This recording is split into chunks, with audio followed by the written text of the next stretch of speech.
Welcome to Legal 123s with ByrdAdatto. Legal issues simplified through real client stories and real-world experiences. Creating simplicity in 3, 2, 1. Welcome to the opening episode of Season 6 of the Legal 123s with ByrdAdatto. I'm your host, ByrdAdatto, with my co-host, Michael Byrd. As a business and healthcare law firm, Brad, details matter. This season's theme is zoom in. Once we know our big picture vision or strategy, we have to roll up our sleeves to get the work done.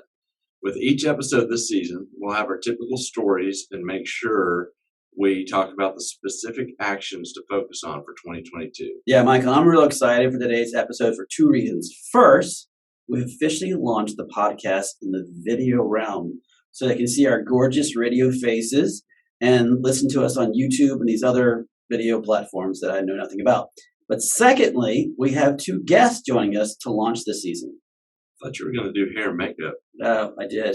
Oh, okay. So defeated. Oh, well, it's going to be a good one. And I was going to do a deep dive, Brad, on my research for this episode today. Oh, good. Yeah, so you're using Google again. Pretty much. Oh, yeah. Do you know, Brad, that there is a list of the 10 strangest jobs in the world? I didn't know that, but I assume that you're going to tell me anyway. Yeah. Number 10, professional sleeper. You know, my daughter would be really good at that job. Yeah, I've got 2 teenagers too. Yeah. Number 9, a drying paint watcher. Number 8, a full-time Netflix viewer. You know, there's a lot of people, I think, who said during the middle of the pandemic that they were actually probably hired by Netflix to do that.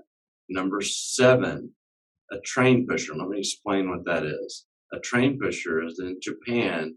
They have workers that are hired to help cram as many people onto the train as possible by pushing them from the outside in until the train closes. Yeah, that sounds really safe. What a great job. Yeah. Yeah. There are professional mourners in Southeast Asia. It's apparently a tradition that a loud funeral will assist the dead as they travel to the afterlife. So professional mourners are hired to cry and weep loudly throughout the service. It feels like my first 20 years of Saints fan. Yes, yes. Number 5, snake milker. They collect venom of poisonous snakes. Yeah, no. Number 4, dog food taster. You know, I think there are people in college who either did that on a dare or as a pledge, or they're in college, so that's what they did. We don't want to hear about your college days. Oh, okay, sorry. Number 3, an odor judge. They test the effectiveness of new products by having to smell breath, feet, and underarms. Yeah, dead joke. That's a stinky job. Not it. You start that season out like that. There's a Marmite tasters, number 2. Their job is to test for correct texture, flavor, and consistency. The guy who has had this job has had it for 30 years and tasted around 3,000 jars. Number 1, scuba diving pizza delivery man. Apparently there's an underwater hotel in Florida and there's a person who delivers pizza in a watertight case. That sounds like a hotel, Michael, that we should consider for the next ByrdAdatto University retreat. But I'm more thankful that none of the positions you listed are actually at ByrdAdatto. True, though I'm betting that when you were a child dreaming about future Brad, you did not picture yourself doing a podcast and talking about the strange jobs. Yeah, I'd say you're correct in that one. But, you know, normally when we talk about something in the beginning, we try to connect it to today's story. And we have a lawyer and we have a plastic surgeon, and I don't see the connection to the strangest jobs in the world and their profession. What if I told you that the lawyer joining us today founded a trade association for the medical spa industry and that he regularly lectures on the legalities of procedures like vampire facials and vaginal rejuvenation? You know, I'm not judging because we have actually given the same lecture, but that is it's pretty strange when you really, really take a step back and think about it. But definitely not something I'm sure that he dreamed about as a young boy, because we all know he wanted to be Michael Jordan. So that's definitely not what he was thinking about. And our plastic surgeon founded a business where cadaver heads are the main piece of inventory. Yeah, I think that's definitely every kid's childhood dream, or most people's zombie apocalypse nightmare. I'm not sure. One of the 2. Well, here's the icing on the top. These two found each other like chocolate and peanut butter found each other for Reese's peanut butter cups. All right, you've totally confused me, and hopefully the audience is still with us. Okay, well, let me introduce them. We got to start with the lawyer first. Okay. It's probably like a assumed thing. Yeah, But- absolutely. So our law partner, Alex Thiersch, is on again. Alex is the founder of the American Med Spa Association. He's the managing partner of ByrdAdatto's Chicago office. He went to undergrad at the University of Iowa, DePaul University College of Law for law school. He has his own podcast called The Medical Spa Insider. He's married to Tony, and he is passionate about dogs and Michael Jordan. He is. And Yeah, then that's for last. we have Chris Surek Okay. joining us. Chris is from Kansas City, went to Kansas City University undergrad, University of Kansas Medical Center. He did an aesthetic surgery fellowship at the Cleveland Clinic. He's a board certified plastic surgeon. He's in private practice with Surek Plastic Surgery, and he founded the Academy for Injection Anatomy, AIA, which would probably explain the AIA knuckle tattoo. That makes sense. Yeah. The common ground that these two have when they partner together is training and education, particularly for safe and compliant medical spa treatments. Gentlemen, welcome. I just wanted to get into cadavers. I didn't training was the least of the things I wanted to do. Cadavers all day long. Good to be here. Thanks for having us, guys. Yeah. It's great to be here, guys. Well, we're glad to have you. And for our audience, full disclosure, we are a part of AMSPA family, and now, of course, the AIA family. So I think it's time, Michael, for us to pick on the lawyer first. So, Alex, tell us about AMSPA. What does it do? Well, AMSPA is a trade group or a society of med spas. We're about close to 4,000 strong in the United States, and we provide mostly compliance resources, but also business and other types of tools and resources for our medical spas. Mainly, we provide them with information on who can do what in their particular state, supervisory rules, ownership rules, all that kind of stuff. And we also do have a big trade show that we do in end of January, medical spa show, as well as a bunch of other educational events that we put on throughout the year. Cool. So why did you start AMSPA? Well, mainly because it was needed. There was nowhere anybody could go at the time to figure out what the hell you could do in your particular state. I'm not even sure ByrdAdatto knew at this point. So it was really just there was an area in the marketplace that needed help, and more importantly, I could see how big the med spa industry was getting, and that there were folks who were confused and needed guidance and needed help. And so that just kind of is how it all started. I was a lawyer, obviously, by trade, and so my first client was a med spa owner, and I learned about the industry and was just kind of blown away by what people were building. But I was also curious and a little troubled by the lack of resources, because I could tell a lot of people were doing things incorrectly without even knowing it. And so that was the genesis of it. I started with the Illinois Medical Spa Association, and that morphed quickly into AMSPA. And one of these, not too long after that, I met two handsome lawyers in Vegas, and the rest is history. So I just want to put a rumor to bed then, Alex. The rumor that you tried out for the Bulls and they just wouldn't pay you enough is not the reason why you started AMSPA. No, that rumor is incorrect. I didn't try out. They asked me to try out, but I couldn't work for that organization after the way they treated Scotty and Michael and Phil. Okay, just good. I just want to make sure I got that out of the way. Well, I had it on speed dial. Yeah, Chris. Tell us about AIA, and is it really true that there are cadaver heads involved in this AIA?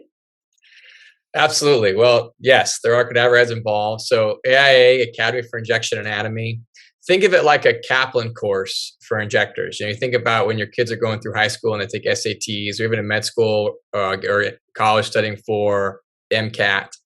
What I realized, I was traveling a lot for industry all over the country. I was fortunate enough to co-author a book in injectables while I was still in residency. And I've been studying anatomy for a little over a decade, particularly anatomy for the injector. So I was already speaking and teaching on it. I would do cadaver courses at national meetings to try and teach anatomy. But when I started traveling for industry and I got out there and I would walk into some pretty famous practices and well-known injectors, I was surprised, number one, by the lack of anatomy knowledge, and number two, the thirst for anatomy knowledge.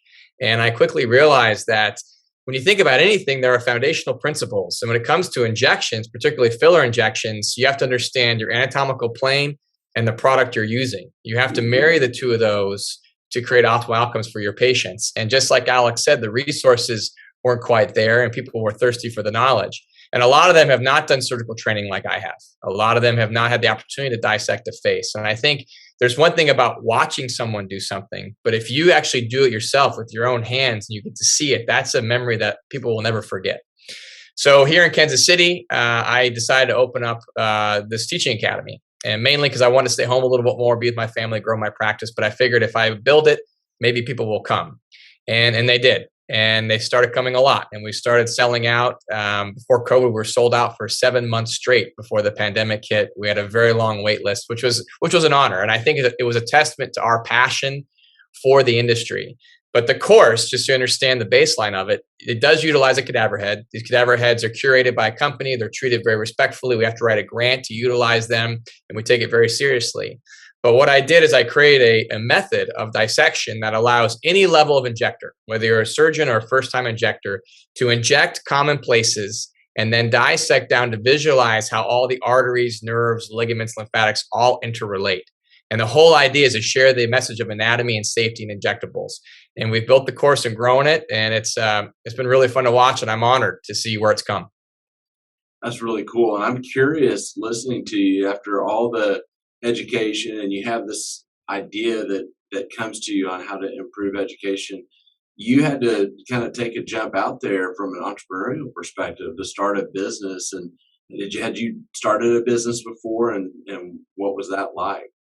No, it's a great question. I had never started a business, but I had this like burning sensation in my gut saying, you should build this. And I remember sitting down with my wife actually the night that I was planning this out. And I spent a lot of time ahead of time in the cadaver lab trying to make sure I had a dissection that would work.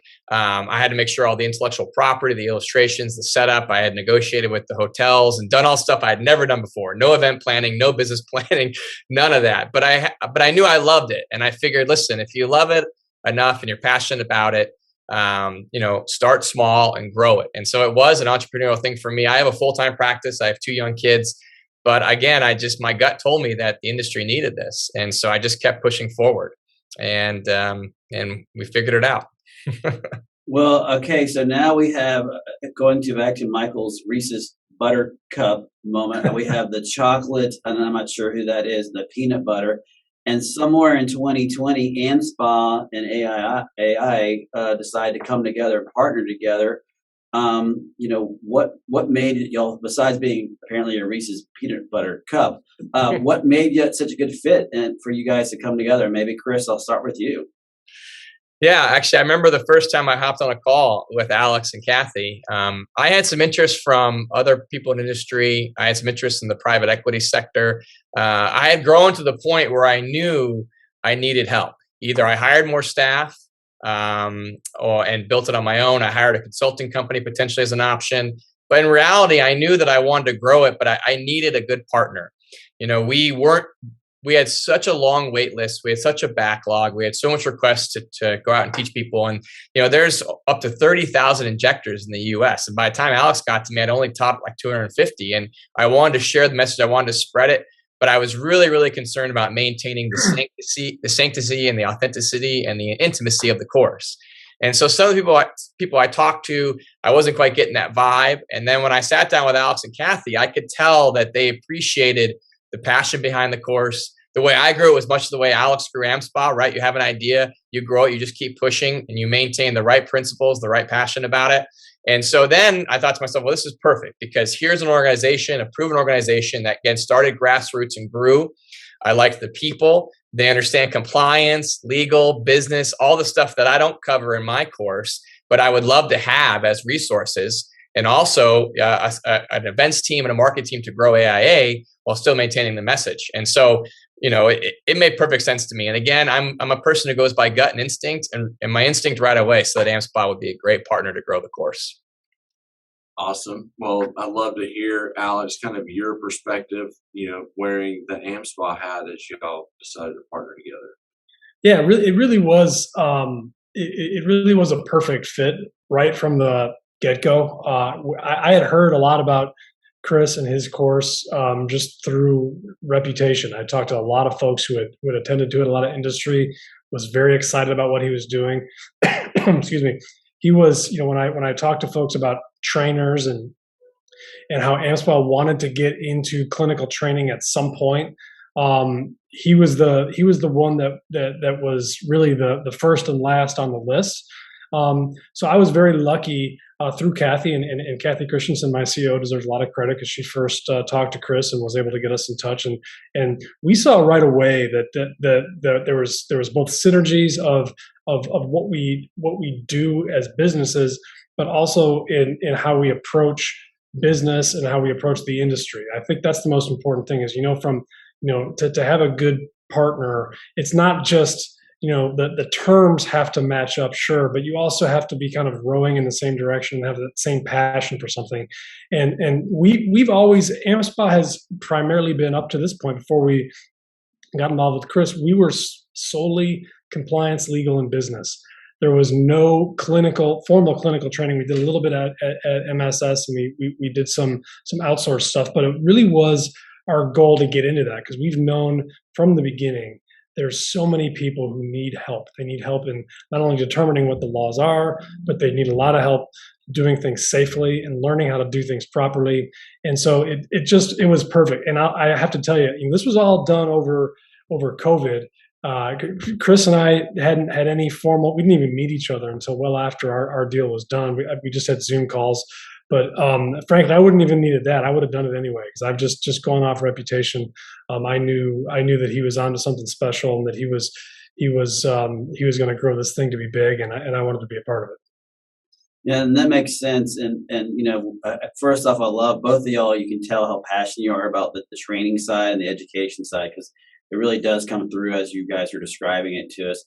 And that leads me perfectly back to you, Chris, is, talk about why the training you provided is so important to the industry.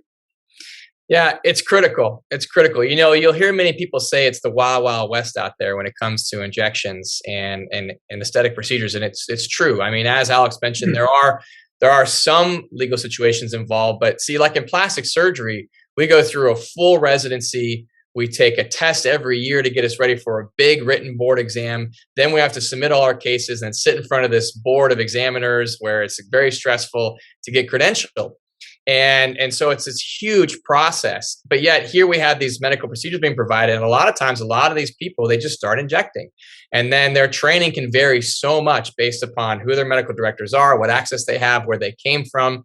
And I think it's really critical not only for the injectors in the industry, but also for the patients, that these people get proper training in safety and anatomy. It's paramount. And for me, if I was an injector, I want to make sure, and I was coming in the industry, I'd want to make sure that I was as equipped as I possibly could be in anatomy, technique, and the science of the products I'm using before I approach it with my patients, because I would want that as a patient for my provider.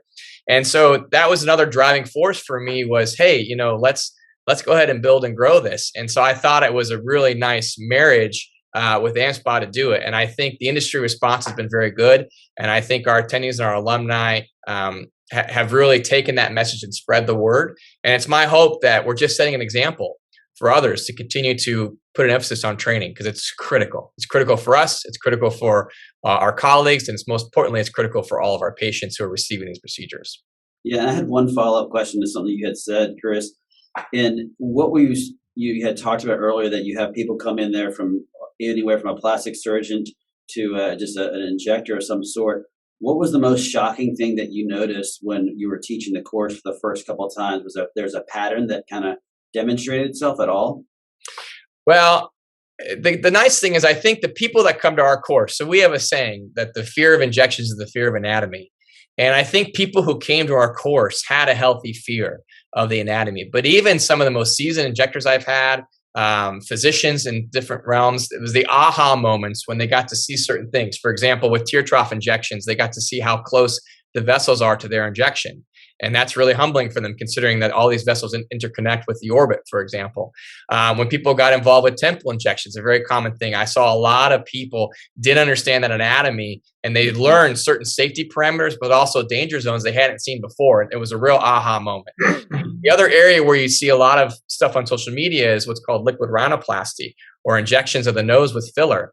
And I think sometimes the way it's presented on social media platforms and other people is that it's a low risk procedure. But as a matter of fact, it can be done, it can be performed effectively and has been done safely. But also, if it's not done properly, or if there's an injection that ends up disrupting the vessels of the nose, it can create a lot of problems, including vision loss. Mm-hmm. And so I think it was really good for those injectors to cut down on the nose and see where the anatomy is for those who do inject, so they could actually have a really good sense of the right plane to be in. And so I think it's really important that they have those aha moments. So that's what I really see. I love the aha moments, the look on their face where, we kind of break them down, we show them what can go wrong, and then we build them up to show them what they can do to prevent those problems. And it's a really fun growth process. By the time they leave the course, I feel like we've equipped them with a better skill set than what they came in with. Yeah, and I'll give you one more shameless plug. I had the pleasure of meeting a lot of people in the last boot camp and at MSS who had either attended your course they all had attended your course. And even the ones who were physicians told me they learned a ton from it.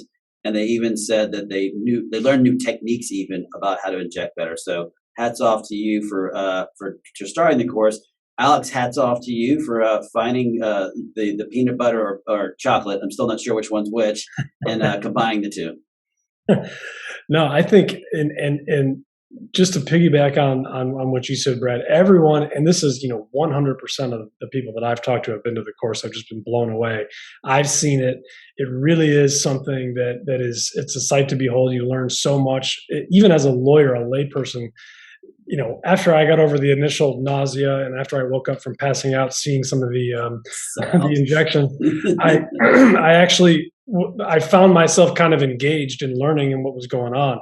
And what I always tell people in this industry is this industry, I'm talking about med spas, but non-invasive aesthetics and injectables in general is growing so fast, and there's so much potential. There's so much money to be made, but also people to help and lives to transform. The only thing that's going to stop us is if people aren't doing things safely and they start injuring people, and there's news stories and there's issues that come with that, and then resulting legislation in the wrong way. It's really the biggest danger that we all have. So the minute we saw that, we were like, this is what we need to get as part of our curriculum, because it's so important that people know. You have to know what you don't know. And I think there's definitely a certain, you kind of see it when people come out, there's a certain healthy respect for what they're doing once they're done with the course that maybe they didn't have at the beginning. And I think every injector needs that, because they've got to be a little humbled and a little careful. Otherwise, that's when people get in trouble. And we don't want that. We want this industry to be safe. We want it to be profitable, but most importantly, we want it to be safe. And that's what we're after. Yep. That's amazing. Yeah. And it's a definite 1-2 punch. On the one hand, you have to educate on compliance so people can know, from a government perspective, what are the regulations on how you can be set up and who can do what. But then to peel the onion back, or maybe I should say cadaver back another layer, you actually have to know how to do it and do it safely, because that's ultimately the goal, is patient safety. So that's really cool. I think what we'll do next, Chris, is say goodbye, to give some space on the back after commercial to do a little bit more of a legal focused dive. We're so grateful to have you on. It was awesome to hear. Every time you talk about it, we can feel the passion come out just with the way you talk about it. So thank you, and appreciate you being here. Thank you, guys. Honored to be on the show. I really appreciate it. Thank you again. Take care. All right. Well, we'll catch you later. Bye, guys. Many business owners use legal counsel as a last resort rather than as a proactive tool that can further their success. Why? For most, it's the fear of unknown legal costs. ByrdAdatto's Access Plus program makes it possible for you to get the ongoing legal assistance you need for one predictable monthly fee. That gives you unlimited phone and email access to the legal team, so you can receive feedback on legal concerns as they arise. Access Plus, a smarter, simpler way to access legal services. Find out more. Visit ByrdAdatto.com today. Welcome back to Legal 123s with ByrdAdatto. I'm your host, ByrdAdatto, my co-host, Michael Byrd. And as you can see, our guest, Alex Thiersch, the best, I can't say badass, the best guy is still with us. So, Alex, we're glad you're still here with us for the second half. Happy to be here. All right. Well, I'm going to reset everything. We said it at the beginning, but this season's theme is Zoom In. Chris Surek is so powerful in talking about provider training, and I just love the obvious passion for patient safety. And yeah, there are also legal reasons from a compliance perspective that provider training is so important. So Brad, talk about why it's so important in every state that the provider actually have the skills to provide the treatments. Yeah, and this is a tough one, because first you have to understand every single state dictates a different level of education that's required to be even qualified to actually provide those treatments. And so compliance doesn't always start or stop at someone's education level. And then you have, of course, the medical and nursing boards that want to provide additional thoughts about what training the person has for them to be able to do certain treatments. And so it gets very confusing. And one of my favorite moments on stage with Alex was, as I was trying to explain this, he said, just understand, this just sucks. And it kind of summarizes, Alex, what we face is there's no easy answer to say, yeah, everyone can do this and no one can do that. And that's the statement that you had, that it just sucks sometimes. And you know what? Because we get this question all the time, how much training do I need? How much is enough? When do you reach that point where you say, okay, I'm now trained enough to be able to do X procedure? And the truth is that it's never enough, right? I mean, the more training you can get, the better.